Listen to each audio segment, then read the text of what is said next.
Oiê, tudo bem? Hoje a gente vai falar sobre Orgulho e Preconceito, filme de 2005, com Keira Knightley como Elizabeth Bennet, Matthew McFadden como Senhor Darcy, dirigido por Joe White. O filme é o supra-sumo dos clássicos, todo mundo que gosta de romance, especificamente romance de época, ama Orgulho e Preconceito, já que ele é uma adaptação do livro de mesmo nome da consagrada autora britânica Jane Austen.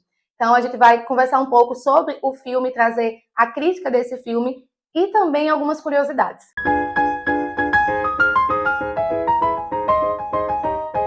Orgulho e Preconceito é uma obra muito consagrada. Ela é considerada um clássico da literatura britânica e mundial. Então, quando foi pensado a ideia de adaptar esse clássico para um filme, havia muita responsabilidade. O Joe White sabia muito bem disso e ele tentou fazer uma atualização sendo fiel ao livro. Pensando também porque nos anos 90, a rede BBC fez uma série sobre Orgulho e Preconceito que hoje, até hoje, na verdade, é muito aclamada, tanto por crítica quanto por fãs, porque ela é extremamente fiel à obra original de Jane Austen. Então, a responsabilidade que White tinha em colocar, trazer fidelidade, mas ao mesmo tempo atualizar o longa para o século XXI, para comunicar com essa mulher moderna, era muito grande. E eu digo a vocês que ele conseguiu com maestria, porque esse filme consegue ser ainda melhor do que o livro, que realmente o filme consegue captar toda a essência do livro e melhorar quando a gente fala sobre o cinema, porque são mídias completamente diferentes. É uma coisa que muitas vezes os fãs não entendem. Eles querem ver exatamente as linhas do livro em tela, só que são mídias diferentes. Então, a maneira como vai ser adaptada é completamente diferente daquilo que a gente espera enquanto leitor. O leitor está vendo os pensamentos da personagem, ele está acompanhando uma ambientação que ele está imaginando tudo aquilo. E no filme tudo tem que ser mostrado e não dito. Mas o filme trouxe de uma maneira mais romântica, mais ao estilo de um amor épico, quase né, um épico romântico. Então, isso conecta muito mais com o que a gente estava acostumado ali nos anos né, 2005. Pensando que tivemos diversos filmes românticos, muito apaixonantes. E como a Jane Austen, ela é reflexo de sua época, e o amor romântico não era uma questão naquela época, e o livro dela também não tenta trazer isso, né? Ele vai falar de uma forma bem ácida até, sobre a sociedade da época e do mercado de casamento, digamos assim. Ela não tinha essa necessidade de trazer esses romances super arrebatadores, inspiradores. A série também não faz isso, né? Ela é fiel, bem fiel ao livro.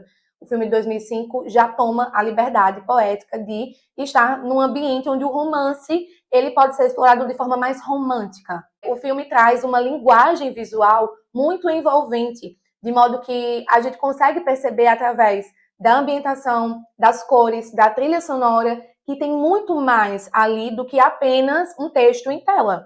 A gente consegue perceber que quando que o amor vai nascendo, quando que a Elizabeth começa a gostar do Senhor Darcy, quando que o Senhor Darcy começa a olhar para Elizabeth, como que ele interpreta os sinais, como aquela piada, né? Tenho dado sinais sutis de que a amo. E ele tá chamando ela de pobre em todas as esferas. Mas a gente vai entendendo que para ele era uma perspectiva, enquanto que para ela era outra completamente diferente.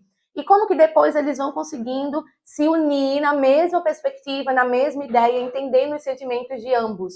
E o filme traz isso visualmente. Então ele é impecável nesse sentido. A direção também é muito inventiva. Ao invés de trazer planos expositivos, traz planos mais contemplativos, de modo que a mão do Senhor Darcy vira protagonista de cenas que trazem toda essa questão para a gente entender como eles estão se apaixonando ou quanto ele está confortável com o que ele está sentindo. Inclusive, eu trouxe também, já tem vídeo aqui no canal sobre o significado, né, a semiótica das mãos em Orgulho e Preconceito. Vocês podem dar uma olhada também, que tá bem legal.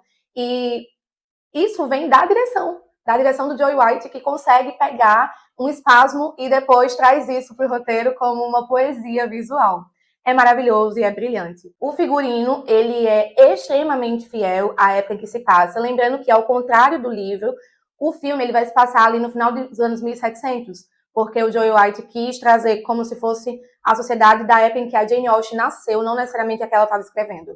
Então, essa liberdade por si só já dá mais gancho para ele trazer outras coisas que podem ser diferentes entre livro e filme e que o filme contempla divinamente. A atuação da Keira Knightley é indiscutível, assim, embora houve uma atualização da Elizabeth Bennet dessa Keira, diferente das outras, inclusive diferente da do livro.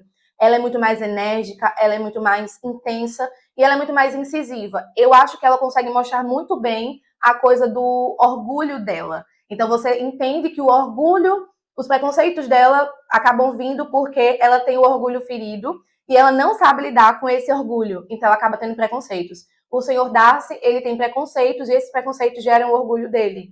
Então a gente tem uma dualidade que combina muito bem com o tema do filme, né? E eu acredito que ela consegue transmitir isso muito bem.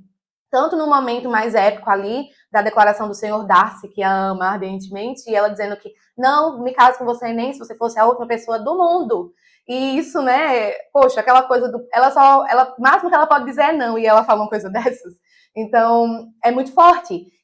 E eu acho que ela consegue trazer isso. E eles têm uma tensão sexual tão grande, sendo que o filme não tem uma cena de beijo. Embora tenha aquela última cena, né, que foi deletada, já já eu falo sobre ela. Mas o filme por si só, o corte final, não tem nenhuma cena de beijo. E a tensão que pulsa deles é altíssima, e você consegue perceber isso. Sem que tire aquilo que é do Senhor Darcy e da Elizabeth Bennet. Eles não mudam os personagens, eles só acrescentam elementos de atuação, o que, inclusive, acaba fazendo com que a Keira seja indicada ao Oscar de melhor atriz, né, em 2006, pela atuação dela aqui em Orgulho e Preconceito. Então, não dá para dizer que ela não arrasou, né? Sobre a recepção, ela é muito favorável. A crítica ama esse filme. Os fãs também, a maioria amam. Alguns fãs mais puritanos vão preferir a série, né, de 95 do que essa adaptação de 2005. Um dos elementos que fez com que esses fãs preferissem é essa cena que acabou sendo deletada e só tá na versão estadunidense do filme, que é a cena final que eles estão em Pemberley e eles se beijam. Pra mim, é uma cena maravilhosa. Mas eu entendo também o porquê que eles tiraram e acho que não faz tanta diferença no fim das contas, tá? Eu acho que é ok, mas também não faz tanta diferença. Então, estar ou não estar no corte que você vai assistir é indiferente nesse caso. Mas alguns fãs preferem a coisa mais fiel.